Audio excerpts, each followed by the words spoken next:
I'm building because I know that people need someone who cares. Reilly Fredrickson is a modern home building leader specializing in luxury design and community development, recognized for her vision, strong project execution, and people-first leadership style. What I've seen in the cookie cutter homes, or what I've just seen in general, where people come to me or voice frustrations on social media about how they were screwed over by a builder or their house is falling apart and it's a year old, and it's just so sad to me because that's where people's core memories are made.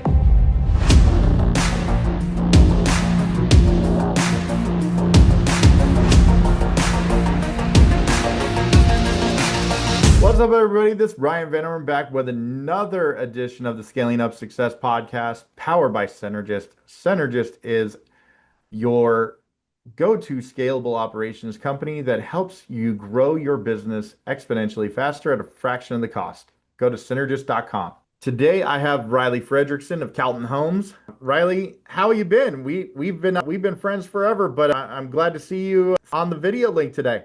It's good to see you too, Ryan. I know it's been a minute. We've been busy. Absolutely. And I love what you got going on. You're in multiple states now building houses. It's pretty incredible to see the journey that you guys have been on. And, I've seen you, grow this thing, and it's been pretty amazing to watch it all happen. So tell the audience what you got going on with Calton Homes. So Calton Homes is a custom home and remodel company. We operate out of Colorado Springs area, and now we're in Western North Carolina. So we're just building custom homes anywhere from the $1 million to $5 million range, and remodels too.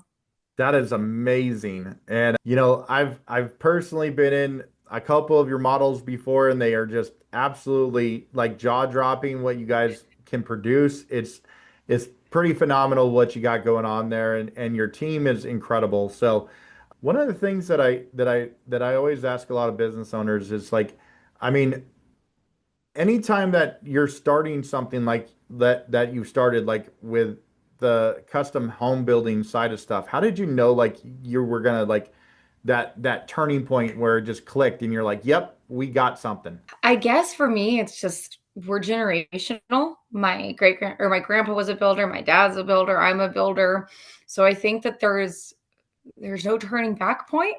Yeah, It's just yeah. we just have to keep pivoting with the industry as it grows and changes, and constantly seeing opportunities, and deals just kind of started falling into place a few years back. Deals that took us from individual homes into subdivision territory. And that was probably the turning point of like, okay, there's more. And we have the ability to scale. And it's not just going to be my father and I building houses until both of us die and then the company dies, which is Right. pretty standard in our industry.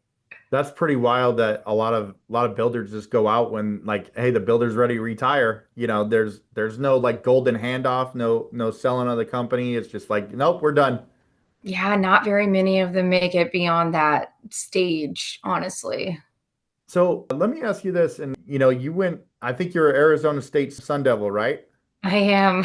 So what, I know your dad's been in the industry a long time, but like, is it different being a female in the industry? Very different. Very different. It has its bonuses and its negatives. And I think so. I initially started with school in architecture because I love the design portion and the architectural elements. Quickly realized my attitude doesn't match most architects and what you need to be an architect. I mean that in the kindest way. And that I needed to blend actually building the product with the design elements. And that's my strong suit. Is I've noticed that I see things that a lot of other people don't see, and that typical builders don't see, because they are so used to building it. They're so used to the functionality over the form, and whatever's on the plans, they build and they just roll with it. And that's where I've seen our pivot, and where people come to us and comment that we're different, is because I notice the things. I make sure that the design elements go together. Like, I make sure you can reach your towel when you're in your shower, your towel hook's there, and that your shower door is not going to hit it. Like, it seems silly, but things that just came innately to me to make sure they all fit from the foundation to the user getting out of their shower just seemed to be kind of a missing element in the industry for most builders. And you know that's really just a key process because you want everything to kind of flow so well in your house. You want like, you know, kind of gone are the days of just like the cookie cutters, and what you guys do is just phenomenal with the processes that you guys have in place. So I love what you guys are doing. Thank you. We enjoy Absolutely. it. So, like, you know, the housing business is like ups and downs all the time. So, like, how do you stay motivated through those tougher times? I think always having the big picture in my mind and the drive. I've got two kids, so making sure that I'm a successful and a role model for them is really important to me. And knowing that I'm an ethical builder that cares about the client and cares long term about the client makes it more than it's not just for us. We're not just building for the profit. We're not just building for us. I'm building because I know that people need someone who cares versus what I've seen in the cookie cutter homes or what I've just seen in general, where people come to me or voice frustrations on social media about how they were screwed over by a builder or their house is falling apart and it's a year old. And it's just so sad to me because that's where people's core memories are made. And if the whole thing falls apart because it was done poorly, because that's their only option, that just kind of sucks. No, I know, and you know, with so many of these builders that, you know, kind of almost fly by night a lot of the times, you know, they're really not taking too much responsibility. And I know you and your dad personally, and I know you guys guarantee that kind of stuff, or, you know, you have it in your contracts that you help, remedy those solutions. So like Mhm. I love what you guys have been actually putting together there. So awesome Thank you. work. Thank you. Absolutely. So, like, how one of the things that I kind of see a lot is like there's a lot of trends that go into home building right now. Like, it changes actually a lot faster than most people think. So, like, how do you stay ahead of those industry trends? I remember that they're cyclical and that a good structure and foundation is key no matter what. And we stay ahead of new technology, the technology that feels warranted versus fluff. And we try to just to make sure that we're educated so we can educate our clients. If we can tell our client, look, this is the newest fad and here's the pros and here's the cons, you can make your own choice from there. That's the best that we can do. And when it comes to the design elements, we always do try to be very mindful with directing them into more timeless things and helping them understand that maybe this new trend that they love is great, but it's something that's going to be really expensive to change in a few years versus if they pick this other trend, it's more of a surface level thing that's only going to cost a little bit to change. So we just try to steer people in the right direction with the best information possible that we can provide to them. I love that. And one of the things that I kind of see is like from the top down, you guys are, you know, every company goes through, you know, like this culture building process, and like you guys have an outstanding culture with what you built. How did you guys actually build that out so seamlessly that, you know, everyone kind of, you know, works together and you get more out of everybody as a whole? Truly, I think it's just my dad's and I personality. We set the pace and we set the tone. And very early on, we had a business coach and we used the book Traction and we sat down and thought about our values and what we value as individuals and how we value relationships and how we value our interactions with our subcontractors, our vendors, our clients, and what our expectations are from ourselves and then also from them. And setting those rules and core competencies and written out values really does help guide us and helps guide where if you know something's getting tough or having a tough time with a sub, kind of go back just to our innate values and then use that to go forward in a situation, which can be tough in this industry. It can become a very passionate industry for everybody involved. So we personally are faith based in our own life and we carry that through. So we do try to a lot of times kind of mentally take a step back and be like, okay, is it going to be worth it long term? How do we want to handle this? How do we want to present ourselves? And I do think that that helps guiding our day to day interactions. That's awesome. There's one thing that just popped in my head, and I love that you guys do this, but like your dad is kind of like this magnanimous personality. And Yes, he is. I mean, he has his own backstory, like he's a superhero, and it's pretty cool. Uh, Yeah. but at the same time, you are building your own legacy.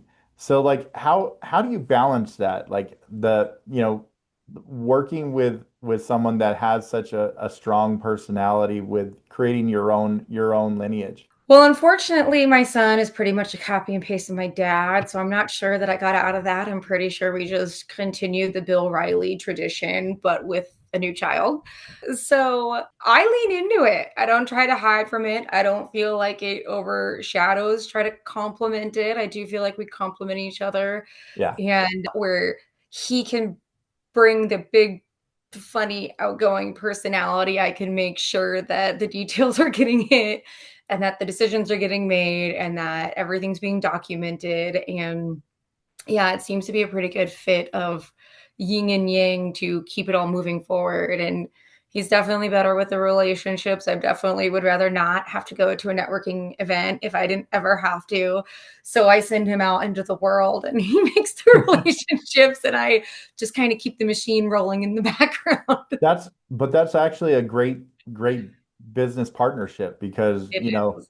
you kind of run like almost like a COO, a CFO side of it, and then he Mhm. he's more of like maybe a chief marketing expert or chief Uh, marketing officer or something along those lines. And it really flows together in a positive direction. it works. I love it. I love it. Very cool. So like has the economic and like social environments impacted your building business lately? It has. We've pivoted some with how we've been doing things. We are actually doing some more spec houses versus custom homes out here in Western North Carolina, just because that's where the need sits. We're just kind of seeing times change, and some of the new subdivisions that we have coming up are going to be more price conscious for clients, and we're going to continue on with our quality building and quality design elements despite that price consciousness. So that's the shift that we're seeing is we're trying to create products that are well built but still beautiful and don't have that cheap feeling that tends to come at the certain price points. But it's hard. I mean, it's hard for everybody. It's hard for us too because we have a hard time when we have to sit with clients and be like, yeah, this is how much it costs, and we're cost plus. So we're very open book. Everybody can see what it costs. There's nothing hidden. We're not trying to milk a situation. And it just kind of sucks for everybody as a whole, where housing currently is just become unattainable for a lot of people. So we're trying to pivot and see how we can help solve that crisis while staying true to our roots. And we do still love our good, custom, beautiful homes because it's fun. I love it. I love it. And what do you think that transparency keeps you, with referrals and other people along the way because there's just an honesty about what you guys do? I do. I think it catches a lot of people off guard because they don't understand what that means until they're halfway through a project with us, where I send them every single invoice. And then they've got 45-page draws where it's not trying to overwhelm them, it's just trying to be upfront Yeah. and be transparent. Because if I was building my own house or had someone building it, I just want to know. I want to know where my costs were going. So I do think that it helps with referrals. And I do think that it changes the narrative where people know that they get to pick where their dollars go. And it does also help them realize how many dollars have to go into the structure, that most people would rather put it into the pretty tiles. And it's like, oh, if you don't have heating and cooling, you probably would. But it's a good learning lesson and it creates a lot of talking points and knowledge for our clients too. That's awesome. One of the things that I ask a lot of people is like, think back to Riley as the Arizona State Sun Devil, and she's going through school, and then you come across Riley, now.